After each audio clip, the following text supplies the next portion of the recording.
Welcome, welcome, welcome. It's been a while since I never really do this, but I'm in Lanzhou in Gansu province. It is 11 o'clock at night out here in China, and I am walking the streets. I thought I would get outside of my hotel. We took a nice walk along the Yellow River, and I'm going to walk around, wander, not too far because I don't have a map, and this is my first day here. But welcome everyone. This is not live, but I thought I'd give you a sense of what I'm up to, let you know what I'm up to, and give you my thoughts and analysis of some things I know have been going on. But I'm in Lanzhou. It's a beautiful city. I recommend anyone who comes to China, come here. It is very vibrant. It is beautiful. The people are wonderful. Hui Muslims make up a good portion of the ethnic minorities here, but there are so many different ethnic minorities, and I think I'm actually going to cross the path. But yeah, it is great to be back in China for the second time. I can let you know exactly why I'm here. I was invited by the Chinese Association for International Understanding, and that organization held the third dialogue on exchanges and mutual learning among civilizations, and I moderated a panel. There were many dignitaries, diplomats, politicians, activists, scholars, journalists, so many people from around the world, Asia, Africa, Latin America, mainly Europe as well, talking about what does it mean to be a civilization? What does it mean for China to spearhead this global civilization initiative as part of the Global Development Initiative, the Global Security Initiative, all these things that China is doing. I'm just crossing the path here. It might actually get a little dark. But Lanzhou is beautiful. It is a beautiful city. So I'm on the other side. We'll go into, it's probably going to get a little dark in this park, so I don't know if I will stay in this park area, but I'll just give you a little bit of a surrounding. It's a very green city, but it also is very commercial and very clean. Not a bit of garbage anywhere, which anyone from the United States and the West knows is very common. But it's been a wonderful time, and I've only been here for about 5 to 10 hours. And so I am here with the Chinese Association for International Understanding. And this organization is very much spearheading the exchanges that are coming back after COVID. They're trying to bring back people from around the world, especially the global south, as China's role in the world becomes more influential. So I was lucky enough to get an invite, and it's been a wonderful experience thus far. So here's more of the view, the busy, bustling streets of Lanzhou. It's a little bit noisy at times, but also, as you can see, very clean, and it can be quiet, and you see all of the development in the back. China is rising, and it is quite clear that China is rising, and it's a beautiful thing to see. I'm always surprised. This is my second time in China, and I'm always surprised to see the level of development here. So, with all that said, I was here for the conference, but not just the conference. We are going on a bit of a tour. And the tour has taken us to Gansu, which is known as a western China province, mainly desert. But over the course of the last several decades, its cities like Dhaiphong and Lanzhou have become much more developed.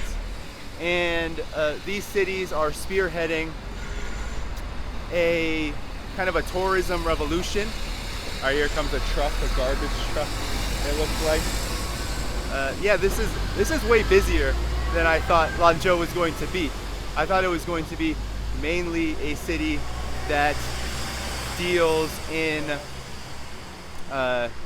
tourism, but actually this is a bustling commercial area. I'm about to head into a park. It might get a little dark. But with all of that said, I'm here for this conference, but I'm also here to see China, and I am going to see more of China. Okay, it's getting really dark, so maybe I'm actually going to head back in the other direction. I am going to be in Dhaiphong tomorrow, so I'm only in Lanzhou for 1 day, and then I go to Dhaiphong for, I believe, 1 more day, and then I'm in Shanghai for 3 more days. So it's about July 5th now, depending on when this video is posted. My trip will end on July 11th. There will be tours of party schools. Hopefully I can get some, I don't know if I'll get video of that. Perhaps I can. But yeah, I wanted to just come to you, bring you some content here, and it's been a wonderful time. It's been a wonderful time.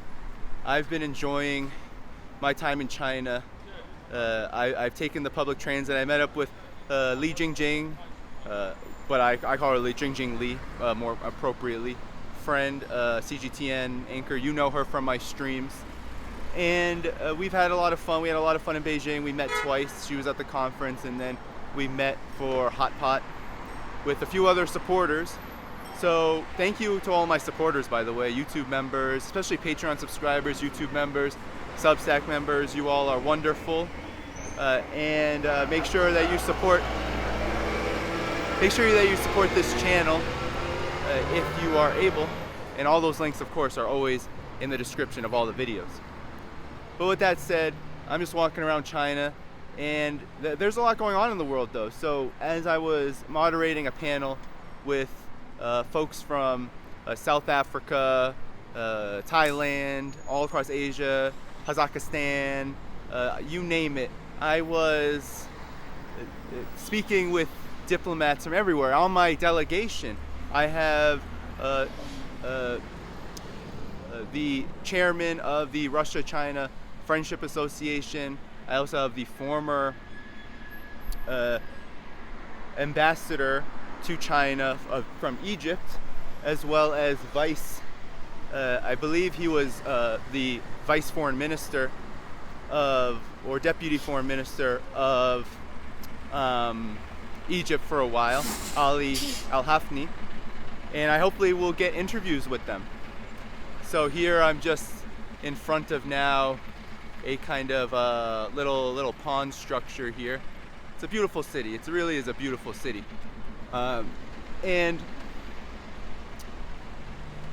yeah, so it's been a great trip. I've been talking with so many different folks. There's a lot of mixed opinions. So one thing that China is doing, I believe, is it's bringing everyone together, regardless of their political affiliation. It's about development. So even, for example, European leaders, there are a few here, and European stakeholders and various folks from Ireland and France, and they have different opinions on things. They are not so keen on China's position on Ukraine. However, China puts politics to the side when it comes to development, and that's what they're doing here at this conference, and by fostering exchanges. And I believe it is a very smart thing to do, because you're not going to convince Europeans that have already shot themselves in the foot. You're not going to convince these forces of anything by just arguing and debating with them. No, China's saying, well, we have things we can offer. We have development, we have infrastructure, we have production, we have natural resources, we have so much that we can offer, and that's what we're going to do to ensure that our interests are protected and politics don't get in the way. And it's such an interesting time, because not many countries share the political or economic system that China espouses. Not in the least. Not in the least. Chinese socialism with Chinese characteristics is unique in the world, and it is something that's incredible to see lead the world in this way. It shows that the world is indeed changing. So that's why I'm on this trip. I'm having a great time. I'm trying to post social media content. In Beijing, the hotel we were staying at was incredibly out of the way.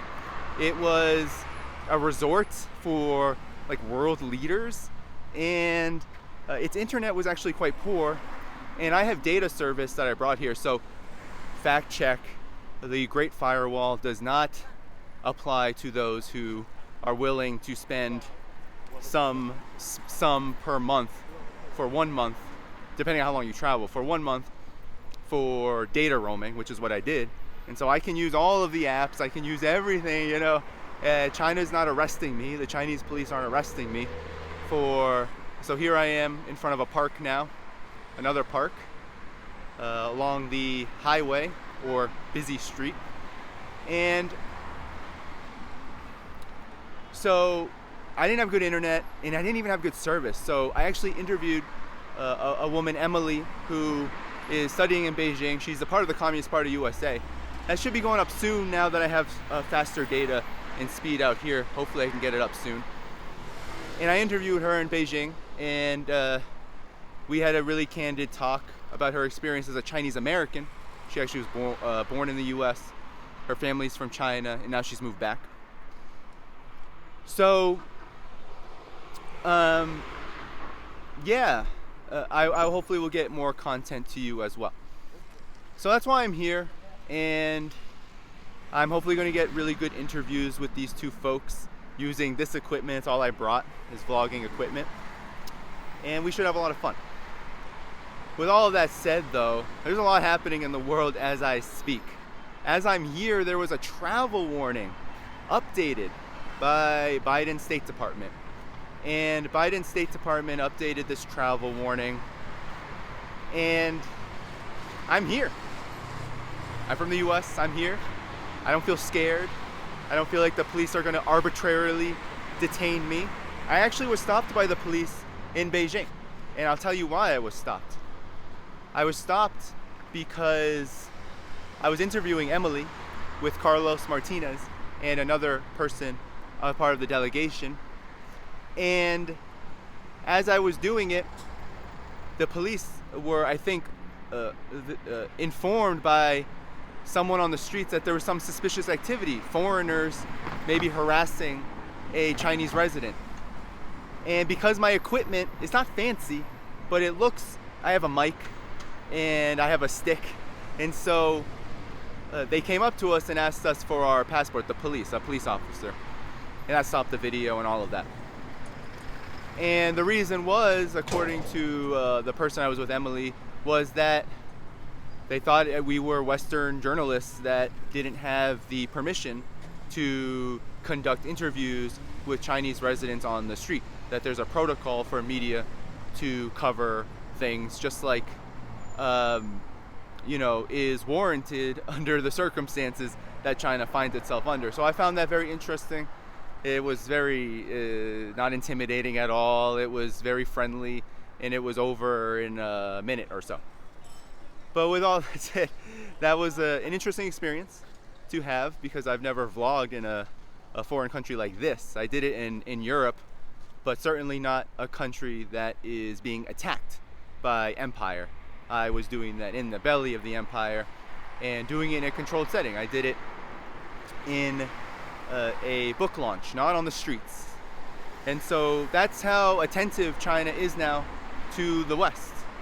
That's what they are very keen and concerned about, how the West and how people from the West are going to treat their residents and their people, and you know what, rightfully so, because you all know from all the work that I've done covering it, the propaganda is not just real, but it is dangerous. It is fueling a dangerous confrontation between the US and its subservient vassal states against China, and that conflict very well could go nuclear.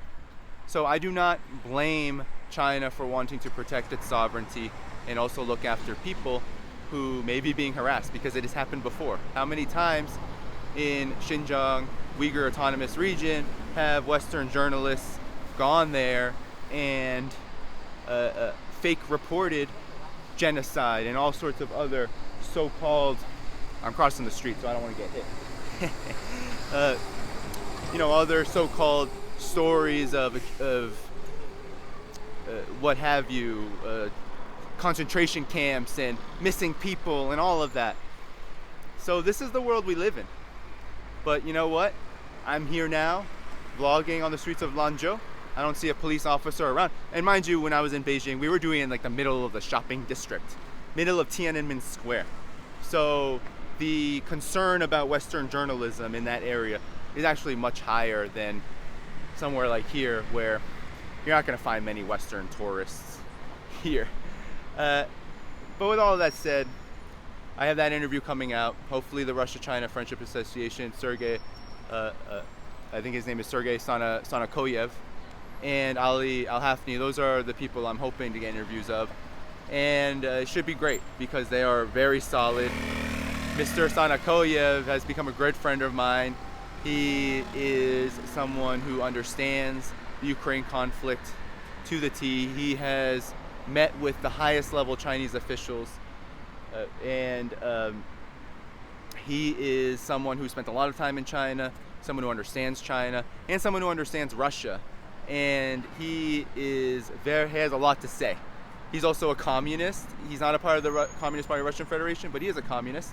And he is someone who grew up during the Soviet Union. He was in the Communist Youth League. He watched the Soviet Union collapse. And he also has a lot to say about that. So once we get the interview, we've been so busy, but once we get the time, we're going to have that interview, and it's going to be great. He is hilarious. He is funny. He is someone who has a sense of humor, and he's become a good friend, and I can't wait to talk to him. But again, here I am, Lanzhou in Gansu province. So I'm going to probably talk for another 20 or so minutes, and I now want to get to the geopolitical developments that I know you all have been following. Ooh. I always miss steps here because it's different in China than in the US. So I'm just crossing the way, going back toward the direction of my hotel. So for some reason I can't find the view, and that's because I just don't know where I'm going. So anyway, I'm crossing the way. Here you see it's an overpass. This is how you get across the street. No crosswalks here like in New York or Boston or whatever. But very clean. You can see very clean, very clean. So yes, lots going on in the world, lots going on in the world. And I first want to talk about the expansion of BRICS. It's coming.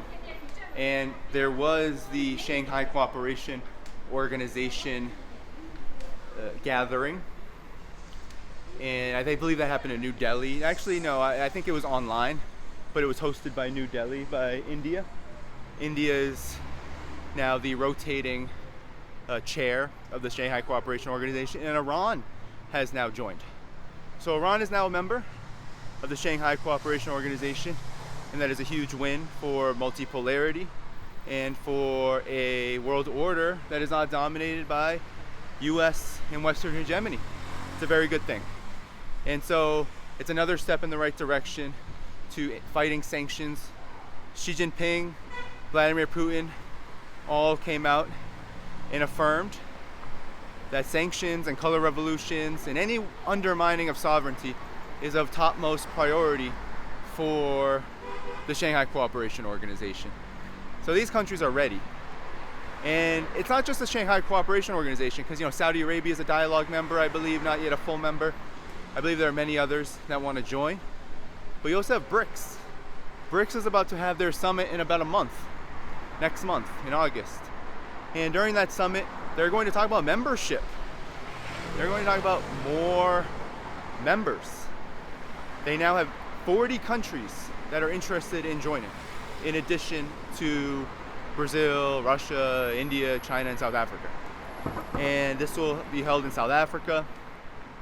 You have many applications from Turkey to Saudi Arabia to Iran to Argentina, Algeria, so many African countries, Latin American countries, Asian countries, West Asian countries, Central Asian countries. I believe Belarus has just declared its interest in BRICS. So a lot happening, and that is a huge development, and I'm very excited about it. And it's a conversation that the Communist Party of China is having, because I have been talking to party members. Now, if you are invited to anything in China officially from any organization, you are dealing with party members. And so talking to them, they are very well aware of this global shift happening, and they are excited about it.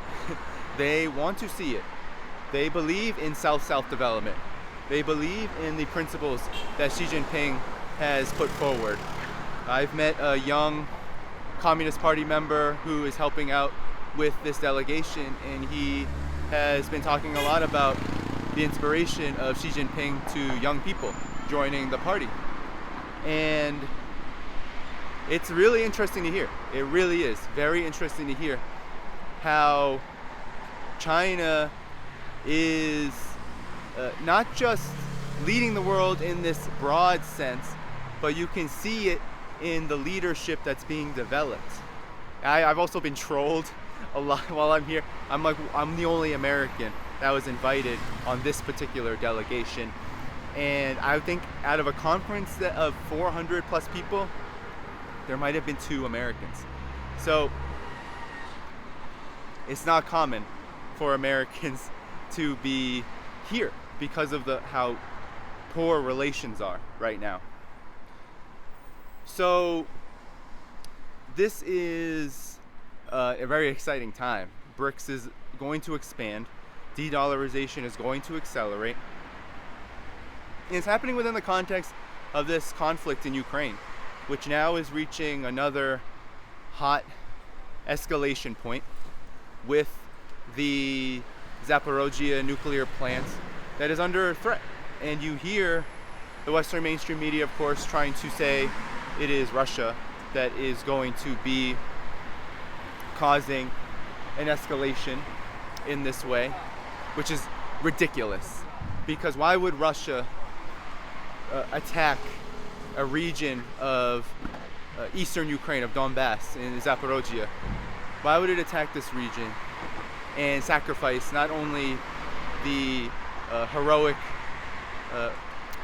people of the region, the ethnic Russians fighting against Ukrainian aggression? Why would they do that? But also their own forces. Why would they put their own forces? Because Zaporozhye is now Russia. It has been elected into the Russian Federation. Why would they put their own governors in harm's way? And so it's ridiculous. It is a ridiculous how to get across. It is ridiculous to imagine. And so you have more escalations, more and more and more escalations. And here is actually where I'm staying. So it is very nice. Can I get a better shot? That's about as good as it's gonna get for now. So that's happening. So you have SCO, you have BRICS, you have the Ukraine conflict reaching another escalation point. And this is the character of the conflict. It is full of lies. It is, the United States and NATO cannot stop. They have declared that they can't stop, that they don't care how much they hurt themselves in this conflict, that they're willing to take it to the full extent with Russia. But it's disastrous because Russia can fight a war of attrition. Russia can continue on this conflict without facing too much economic and political disaster. Russia is consolidating politically the more this conflict goes on, and the NATO countries continue to become less and less stable. So who's winning exactly? It's not the West.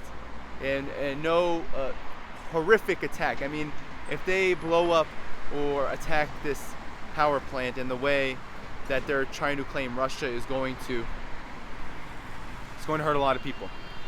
And it's going to be very, very, very bad for the world, for people, and we're going to see a lot more suffering, as if there needs to be more suffering in this conflict, as if there hasn't already been hundreds of thousands of Ukrainians slaughtered because they have been used as mincemeat for NATO's,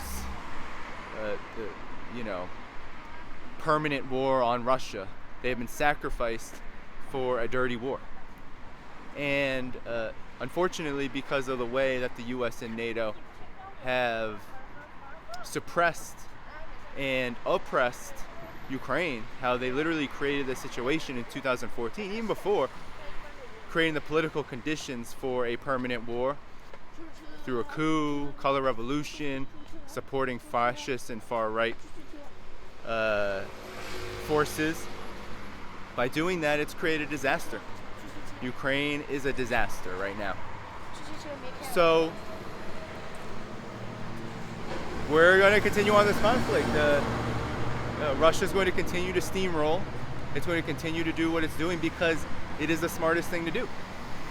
To keep fighting, to keep making progress, but not to jump at any brash move, not to make any rash move because of US and NATO desperation. And so that's where we're at with that conflict. So, you know, being in China really has me appreciating what it means for a country, for a people, for multipolarism, for these developments that I talk about a lot. Coming to China is a great way to see all of these developments in motion in real time, outside of the context of outright war, which unfortunately Russia is in.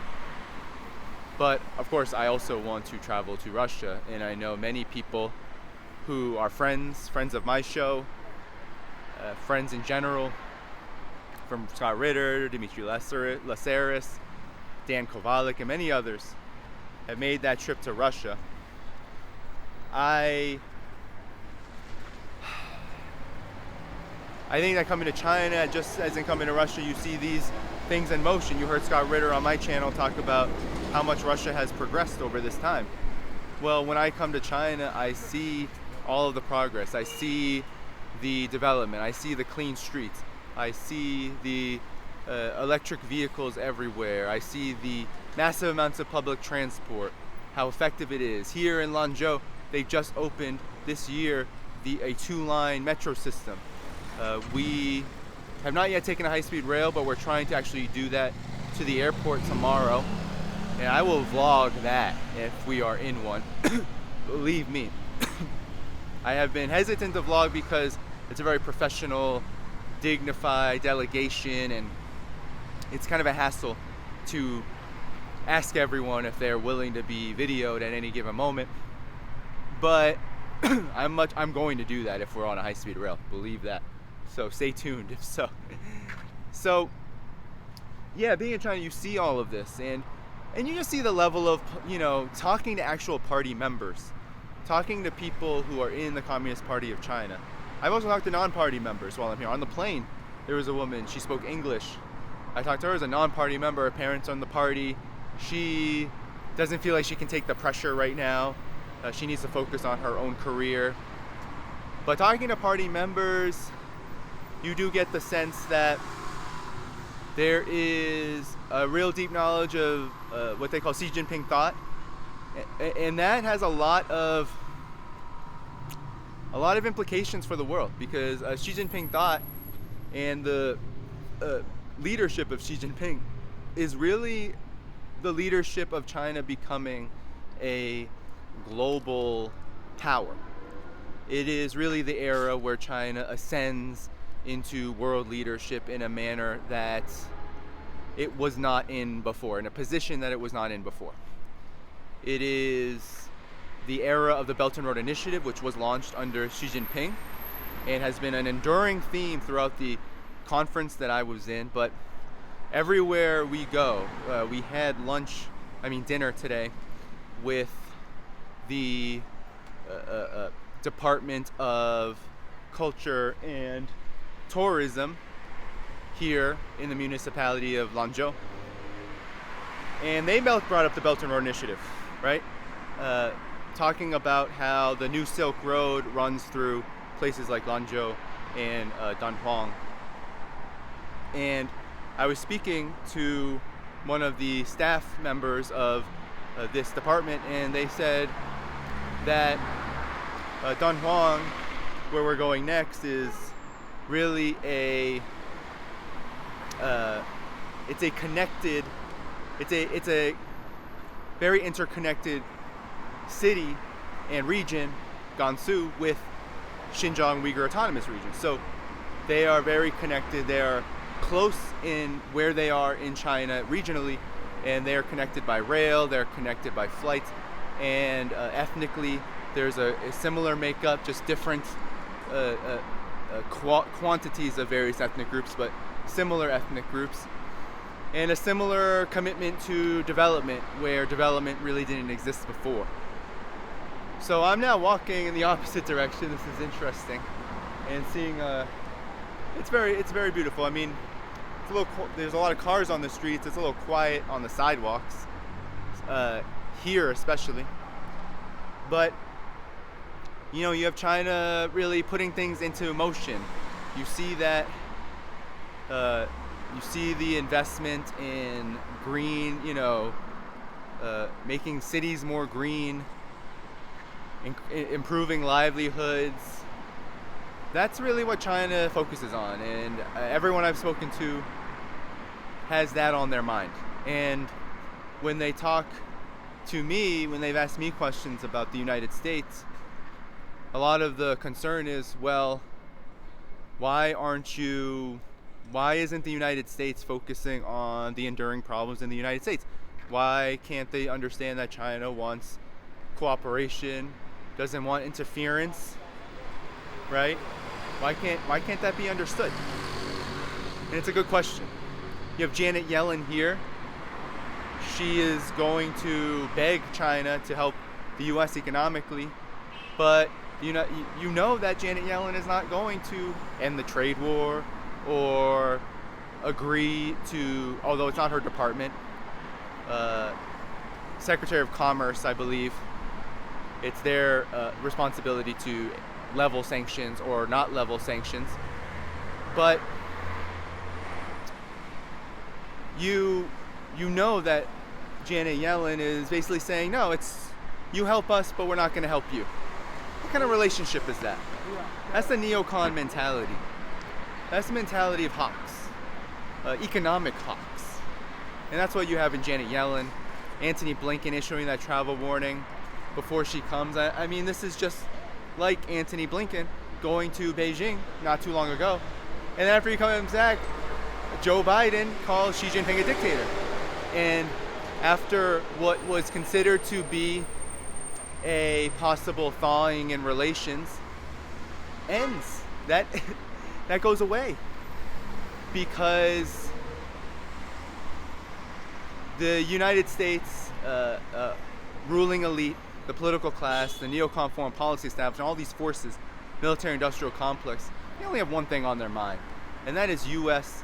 hegemony, that is U.S. supremacy, empire, because that is what they believe will make them money. It'll make their corporations money. It will. It will. Ni hao. It will make. It'll make the forces that control them money. They think it's in their best interest. So I'm going to show you this now. I just walked into this very busy street. Pretty. I mean, it is beautiful here. It is a beautiful city. Beautiful city. But yeah, the United States is in decline. And when you come to China, you see that. I mean, look at these streets. Look at them. Look at peace, calm. People are happy. People are living their life. They are not beholden to the authoritarian Communist Party. No, they're working, they're living, they are proud of their country. Even the non-Communist Party members I've been speaking to, proud of their country, support the Communist Party of China. It's an incredible thing to see just how powerful China has become, how strong it's become, and not just how powerful and strong, but how principled China really is in this moment. It's a watershed moment in history, and you see that when you're here. You see how the world is changing. I was just in Europe, and it's far different. People are not as confident. People are first of all not as nice. People are not as nice in Europe oftentimes. Well, it depends on where you go, but in the main, people are not as nice.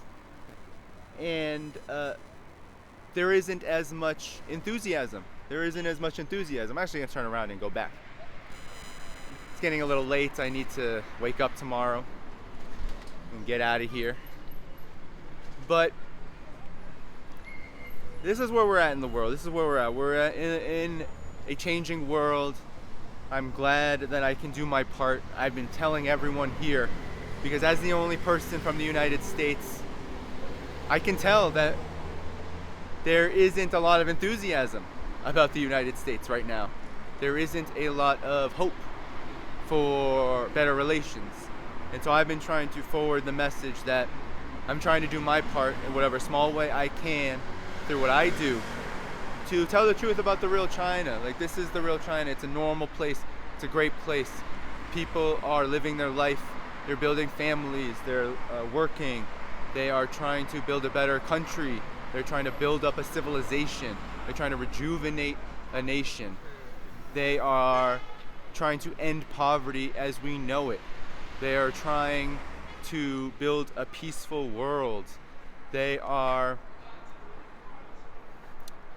they're just really trying to do what their leadership has set out to do for many, many, many, many decades, over 70 years. Not just in the last 20 years or the last 30 years, but in the last 70 plus years, since 1949. This is what their leadership has set out to do. Improve the lives of the Chinese people and play a positive role in the world. Is that so hard to understand? I don't think it is. It's not. But in the West, through anti-communism, neoconservatism, through empire, and through the misinformation apparatus that reinforces all of it, you just don't get the truth. You don't get the truth about anything. So, that's the deal, everyone. I'm in China. I'm gonna walk back to my hotel now. I'm gonna leave all of you with that. Follow me everywhere, okay? Because I'll cover this in a stream. I'm sure I'll cover my trip in a stream. But I look forward to reporting back, doing more of this in Shanghai. I hope to meet up with Alex from Reportify while I'm there. I do hope for that. A few others I know in Shanghai. He's not in Shanghai, but hopefully he'll meet me. If not, we'll have to connect another time. But yeah, this is really about telling the story of the real China, telling the truth about China. And not just about China, because China plays a role in the world that is deeply interconnected with a broader trend. China is just the leader of a broader trend. It's a leader with Russia. It's a leader with other countries in the global south. It just happens to be in a unique position economically and politically to get a lot done. And get a lot done in a positive way. And don't get me wrong. China is not a utopia, right? There's a lot of underdevelopment. You see it even in the most busy and the most highly developed areas even, right? You see uneven development. You see people living worse than others. You see certain institutions that are less well kept than others. And this is the reality. This is something that China is trying to address, and it's in their policy agenda. And so we got to leave China alone. We got to say hands off China. We've got to support the multipolar world. We have to look at China's foreign policy and its domestic policy seriously. We have to look at the Communist Party of China very seriously. It is a very serious party. It's maybe the most popular party in the world, not just in China, but also around the world. If you take the Belt and Road Initiative as just one example, if you take the fact that there are over 145 countries and thousands of projects being built or in preparations to be built all across the world. This is the reality, everyone. China is rising, the US is declining, Europe is finished already. The United States ain't too far behind.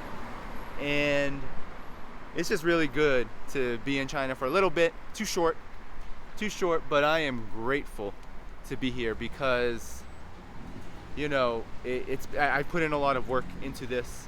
I've put in a lot of time, and I'm glad to see it appreciated, and appreciated not just by Chinese institutions that want to build better relationships with those interested in peace, but also by all of you. So you know what to do. Subscribe on Patreon, subscribe on Substack, become a paid member through there or through YouTube. You can join. One-time options in the link tree in the description. I've had quite an exodus from Patreon. It's been a hard time. People have been messaging me. So I hope you all can keep your heads up and do your best. It's what we're all trying to do. But please do support in those channels, those ways. And I will see you again very soon. Goodbye from China. And there will be more content to come.